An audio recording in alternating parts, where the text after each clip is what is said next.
नमस्कार। जदयू वाले नीरज कुमार हुए बेरोजगार। नीरज कुमार के पास अब कुछ रह नहीं गया है और जीरो टॉलरेंस की बात अब समाप्त हो चुकी है।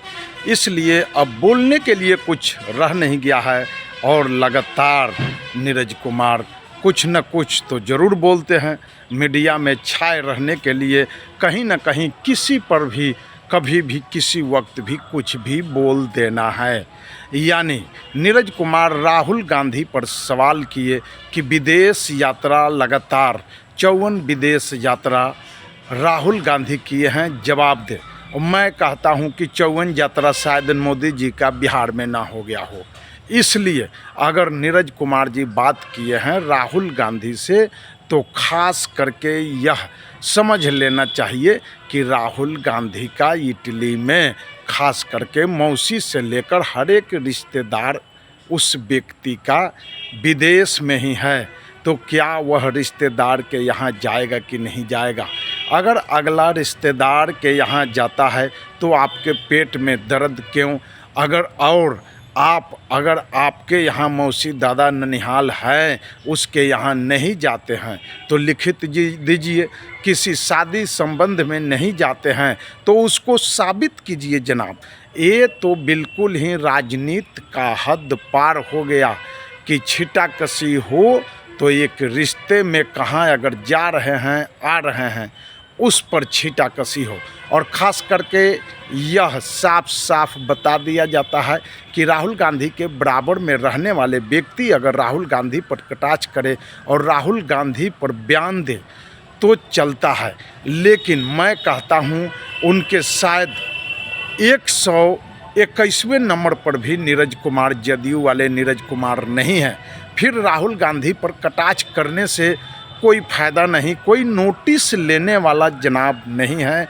इसलिए कहा गया है कि कभी भी ओजन देखकर राजनीति किया जाता है और ये राजनीति आपका चलने वाला अब कहाँ से, क्योंकि अब जो है सरकार बदल चुका है। नीतीश कुमार जी अब नहीं रहे मुख्यमंत्री, शायद आप ये भूल गए हैं अब सम्राट चौधरी मुख्यमंत्री हैं। और आप जितना बोल ले लेकिन सम्राट चौधरी दाना पानी डालने वाले नहीं हैं, क्योंकि सम्राट चौधरी को भी आपने नहीं बख्शा था।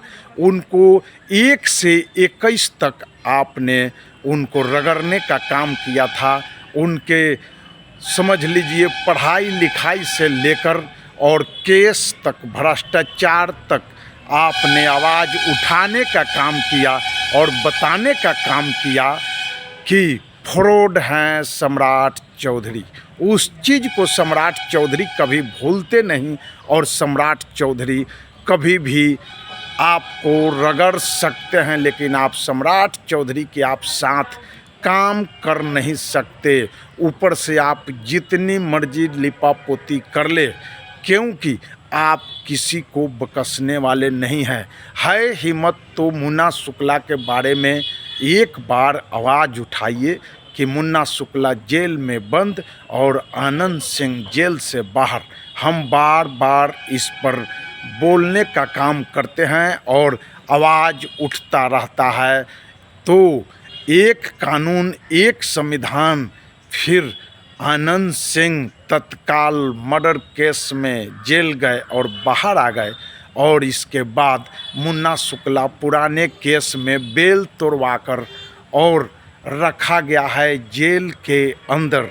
तो आप कम से कम कृपया इस पर भी बोल लीजिए कि मुन्ना शुक्ला कब निकलेंगे।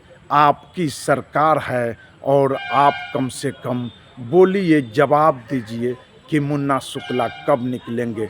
कम से कम उस पर भी आवाज़ उठा लीजिए। नीट वाला मामला में नीट छात्रा, जब आप अपने लोगों को आवाज़ नहीं उठा सकते, आज तक तमाम मीडिया आपके मुंह में माइक घुसेटता रहा लेकिन आप नीट छात्रा वाले मामले पर एक शब्द बोलने का काम नहीं किए। और जब पप्पू यादव लड़ाई लड़ना शुरू किए, पप्पू यादव ने बोला तो पप्पू यादव को षड्यंत्र रचकर आप जेल का हवा तक खिलाए, जेल भेजवाने का काम किए। और सिर्फ आप तो एक बार जनाब कम से कम आवाज़ उठाइए मुन्ना शुक्ला के बारे में, और मुन्ना शुक्ला के बारे में सरकार से, यानी अपने सरकार से, अपने सम्राट सरकार से पूछिए कि मुन्ना शुक्ला जेल और आनंद सिंह को बेल एक कैसे हुआ है।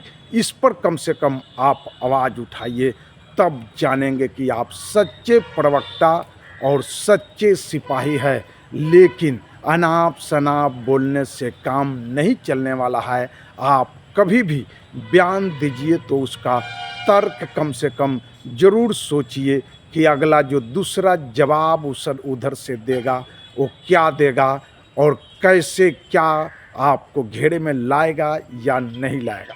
नमस्कार, मैं जयप्रकाश।